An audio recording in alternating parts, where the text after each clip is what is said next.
everyone. So today I'm going to teach you on how to share your phone screen and control it.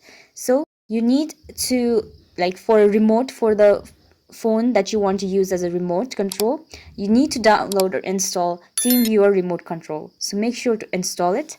And in another phone, you need to download TeamViewer add-on.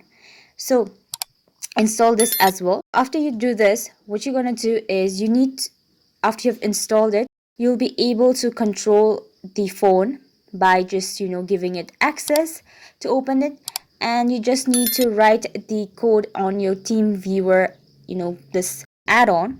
Their code will be there, and that ID will be written in your remote device.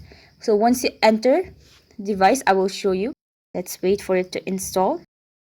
So this is my remote control. So I'm gonna control the other phone that I have connected with using this. So this is the control. So what I'm gonna do is I'm just gonna add over here the partner ID, which will be shown in your TeamViewer add-on. So once you enter your partner ID, you just need to click on remote control and give access. Now after activating it, you'll be able to control the phone that you have add the partner ID to. So that is how you can just easily control and share your phone screen and control it. So thank you so much for watching.